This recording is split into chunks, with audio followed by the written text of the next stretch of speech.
صاحب آگے میں آپ کو بھیج دیتا ہوں. غازی صاحب میں نے اوریجنل بھیجی ہے آپ کو. میں آپ کو دکھا دوں پروف دکھا دوں.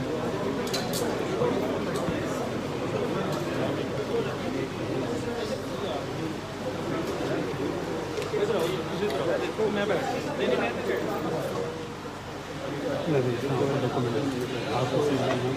ڈاکومنٹ بھی دیکھ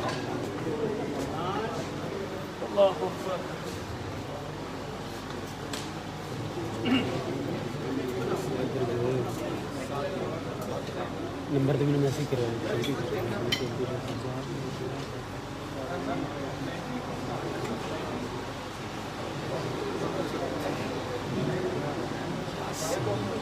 میسج کرنا آ جا.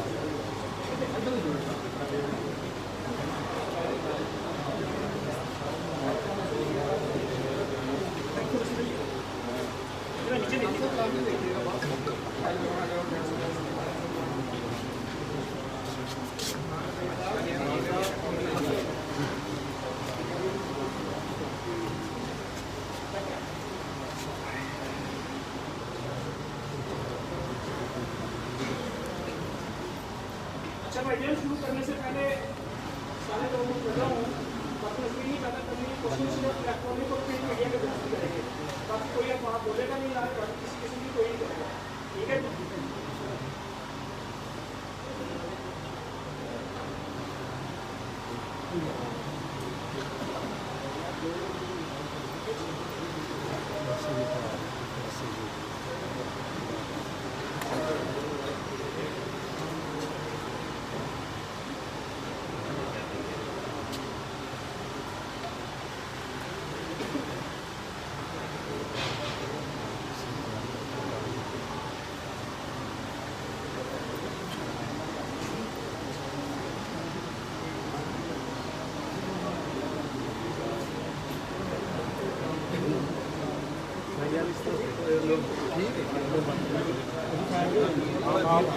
جی بھائی جان سامنے دیکھیں.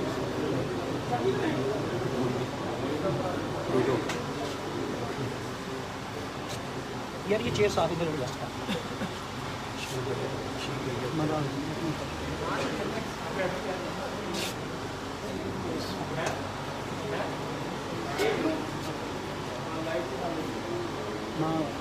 تھوڑا کسی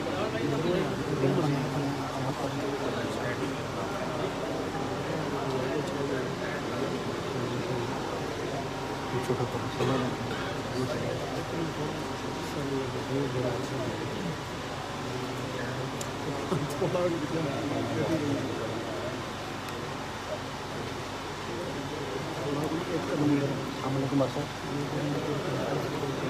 السلام علیکم. لنک تو جلدی تو چکو نا جلدی میں ٹائٹل چھوٹے لنک بنا دے جلدی جلدی جلدی ریم تو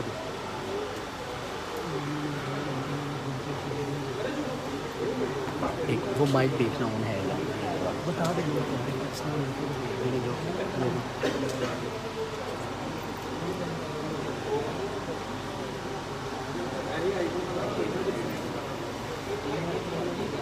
کر دوں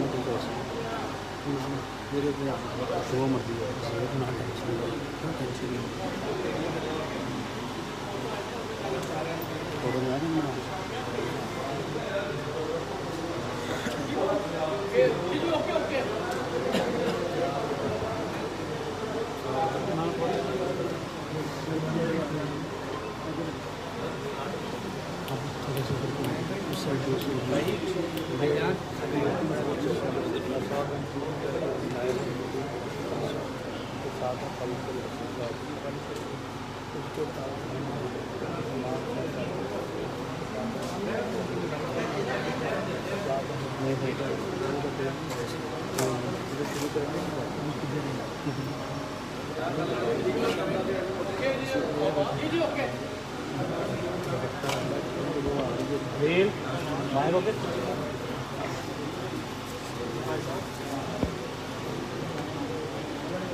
بسم اللہ الرحمن الرحیم الحمدللہ رب العالمین والصلاة والسلام علی سید الانبیاء والمرسلین.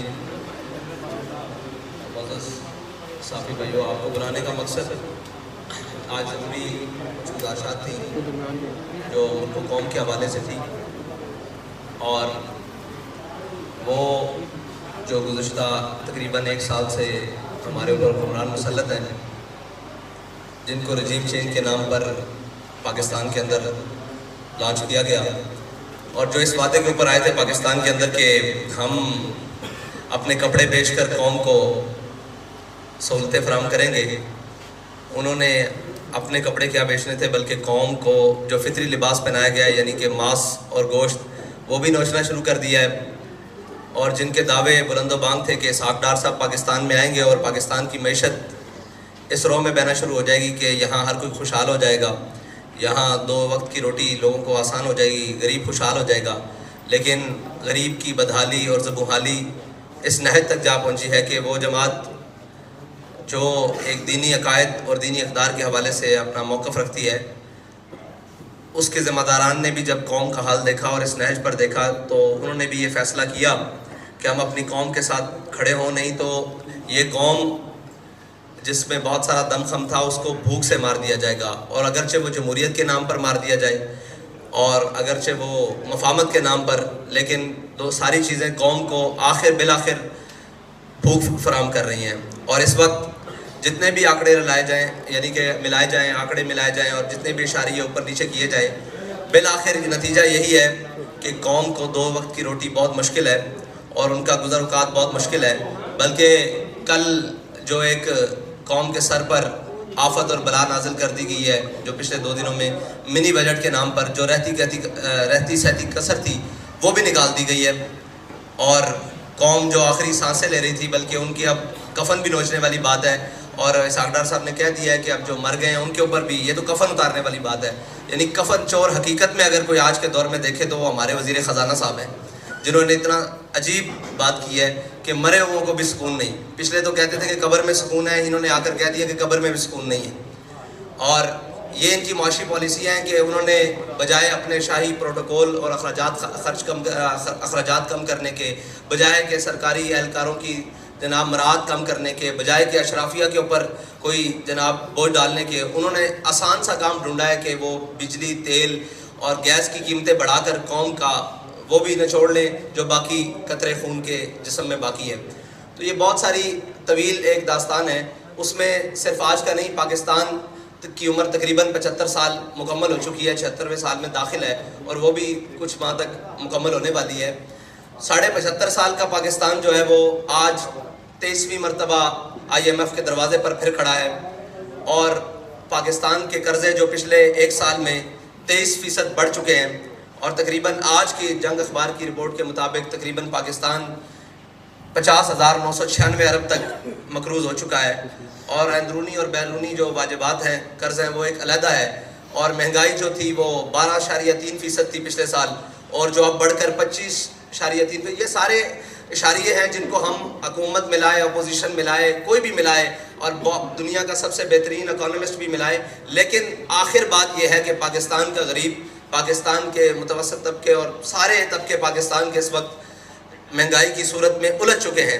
اور بے یقینی کی صورتحال یہ ہے کہ آج اب پاکستان کی منڈیاں ہوں، پاکستان کے کاروبار ہوں، تجارتی مراکز ہوں، ہر کوئی پریشان ہے کہ کسی بھی چیز کو استحکام نہیں ہے. رات 12 بجے تک ہمیں بھی اس وقت اس لیے جاگنا پڑتا ہے، رات 1 بجے تک، نہ جانے رات 12-1 بجے کے بعد کیا اعلان ہو جائے گا. اور اب تو IMF کی وہ ٹیمیں جو پاکستان کے نیوکلیئر پروگرام کی نظامت اور اس کی نگرانی کے لیے پاکستان کا دورہ کر رہی ہیں، یہ ایک بہت بڑی الارمنگ ہے. جو 2009 میں ایک خبر شائع ہوئی تھی کہ پاکستان کو معاشی طور پر اتنا مفلوج کر دو کہ یہ اس کو اپنا ایٹمی پار ان ناہنجار ذمہ داروں، حکمرانوں پے در پے، اور جن کو 30 سال تجربہ کار اور اہل ثابت کرنے کے لیے باہر سے بھی بلایا گیا، اور قوم کے جتنے پنجابی میں ایک بات کریں چھترے بکرے تھے ان سب کو ایک جگہ پر اکٹھا کر کے کہا گیا کہ یہ قوم کو جناب بڑا ریلیف دیں گے. ان تجربہ کاروں نے جو قوم کی آخری جناب کڑاکے نکالے ہیں، وہ اس وقت قوم چیخنے سے رہی، اور اس حد تک شکنجہ کس دیا گیا ہے کہ اب اگر کسی غریب احتجاج کی طرف سوچتا ہے تو وہ کہتا ہے کہ احتجاج تو کر لوں گا لیکن شام کو اپنے گھر میں کیا لے کر جاؤں گا. اس حد تک قوم کو نچوڑ دیا گیا ہے اور اس حد تک قوم کو لے جایا جا چکا ہے. اس پر ہم نے کہا تھا کہ آپ نے جتنا بھی مہنگائی کی ہے آپ رک جائیں, یہاں پر پیٹرول کی قیمتیں نہیں بڑھائیں. لیکن انہوں نے بضد ہو کر اور صاف ظاہر ہے اپنی عیاشیاں کم کرنے کی بجائے یہ بوجھ قوم پر ڈالنے کے لیے انہوں نے پیٹرول کی قیمت پھر بڑھائی ہے. اور اس میں ہمارا اعلان یہ ہے کہ ہم آپ کو پھر 72 گھنٹے کا الٹیمیٹم دے رہے ہیں اور ہمارا یہ آپ سے مطالبہ ہے فی الحال کہ آپ یہ پیٹرول کی دی ہوئی قیمتیں واپس لیں, ورنہ 72 گھنٹے بعد ہم وہ اعلان کرنے پر مجبور ہو جائیں گے جس کے لیے تحریک لبیک پہلے بھی جانی جاتی ہے. تو ہمارا انشاءاللہ وہ اعلان بھی 72 گھنٹوں بعد آ جائے گا, اس کے لیے میڈیا کی ضرورت نہیں پڑے گی, ہم انشاءاللہ اعلان کر دیں گے. آج اس لیے بلایا گیا ہے کہ ہو سکتا ہے بعد میں یہ کہیں کہ جی ہمیں وقت دیا جاتا, ہمیں یہ کیا جاتا. آپ کو 72 گھنٹے کا حکومت پاکستان کو تحریک لبیک پاکستان الٹیمیٹم دیتی ہے کہ 72 گھنٹے کے اندر یہ قیمتیں جو تھیں وہ 14 فروری کی رات تک واپس لے کر آئی جائیں, یعنی کہ 250 روپے پیٹرول, یہ جو 22 روپے قیمت بڑھائی گئی ہے. اور عالمی منڈی میں بھی تیل کی قیمتوں میں استحکام آیا ہے, لیکن پاکستان کی ان ناجار اور جو بظاہر تجربہ کار ٹیم ہے اس نے پاکستان کے وہ سارے معاملات, اور لوگ کہتے ہیں جی کہ خریدا ہوا مہنگا ہے, تو اگر خریدا ہوا مہنگا ہے تو آپ حکمران کس بات کے ہیں, آپ کو حکومت کس بات کی دی گئی ہے اگر آپ ریلیف نہیں دے سکتے. اور اگر آپ ریلیف نہیں دے سکتے تو یہ قوم کی جان چھوڑے. اور ہم تو انتظار کرتے رہے کہ شاید کسی کو اپنے اقتدار کے علاوہ قوم کا بھی خیال آئے, لیکن کچھ جیل کی جانب چل پڑے اور کچھ جناب قوم کے کپڑے اتارنے کی جانب چل پڑے اور قوم کو نوچنے کی جانب چل پڑے. اس لیے تحریک لبیک پاکستان نے فیصلہ کیا ہے کہ وہ میدان عمل میں رہ کر قوم کے ساتھ انشاءاللہ کھڑی ہوگی. صاحب بھائی اگر 72 گھنٹے کا آپ نے فنانس منسٹر کو جو وقت دیا ہے, اب اگر نہیں ہوتا تو کیا پھر آپ کوئی نیا مارچ کرنے کا یا کوئی تھریٹ ہے؟ جی نہیں, یہ تھریٹ نہیں ہے, ہم نے الٹیمیٹم دیا ہے. اس کے بعد تحریک لبیک اپنا احتجاج بھی ریکارڈ کروائے گی اور اپنا جو بھی اس کا اگلا لائے عمل ہے وہ 72 گھنٹے بعد اعلان کر دیا جائے گا. اس میں یہ ہے کہ ہم اپنے کارکنان سے کہتے ہیں کہ آپ قوم کے پاس جائیں اور ان کو بتائیں کہ یہ آپ کے مفاد کے لیے تحریک لبیک پاکستان نے اتنا بڑا قدم لیا ہے اور آپ ساتھ کھڑے ہوں, اور ہر شخص کے پاس, تاجر, کسان اور ہر تنظیموں کے پاس جائیں اور ان جا کر بتائیں کہ جو بھی تحریک لبیک کی کال ہو آپ اس کے اوپر لبیک ہیں. السلام علیکم. سر سے یہ بتائیں کہ بٹوین دی لائن آپ نے ہمیں بتا دیا کہ آپ کیا کرنے جا رہے ہیں, کیا اس طرح کے موٹر ویز یا قومی شاہراہیں بند کریں گے یا کوئی اور اس طرح کا لائن عمل ہے؟ نہیں, ہم ہر وہ کام کریں گے جس سے قوم کو فائدہ حاصل ہو. سر ہم آپ کے پاس خبر لینے آئے ہیں, تھوڑا سا اشارہ تو بتائیں نا. جی آپ کو خبر دے کر جا رہے ہیں کہ 72 گھنٹے بعد آپ کو بہت بڑی خبر ملے گی. اور کوئی سوال؟ صاحب بھائی کیا آپ سمجھتے ہیں کہ موجودہ ملکی حالات میں جو اکانومی کی سچویشن ہے, ان حالات میں پیٹرول مہنگا نہیں کرنا چاہیے تھا گورنمنٹ کو؟ آپ کو نہیں لگتا ہے اس کے علاوہ گورنمنٹ کے پاس کوئی آپشن نہیں تھی, کوئی IMF سے ڈیل بھی نہیں ہو سکتی تھی؟ میں نے آپ کو قوم کے پاس, حکومت کے پاز کافی سارے آپشن موجود تھے, صرف پیٹرول, بجلی اور نام کے گیس مہنگا کرنا یہ آپشن نہیں تھا.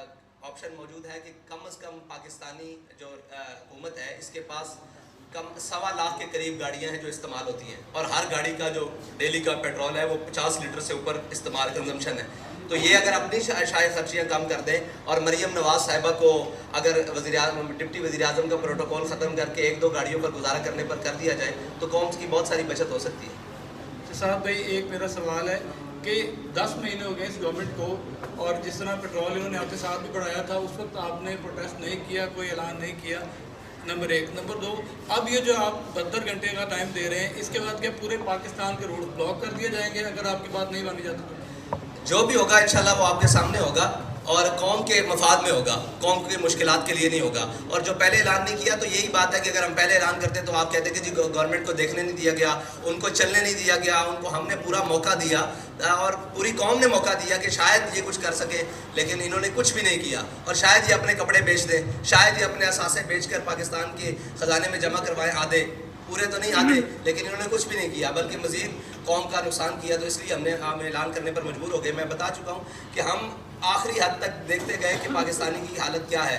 جب ہم نے دیکھا کہ اس کے پلوں سے پانی گزر چکا ہے تو اب ہمارا میدان میں آنا پڑتا ہے. صاحب یہ حکومت سے اگر آپ بچت کی توقع کرتے ہیں تو اس کے اقدامات بھی یقیناً کوئی نظر آنے چاہیے. ان کے تقریباً 100 کے قریب وزیر ہیں,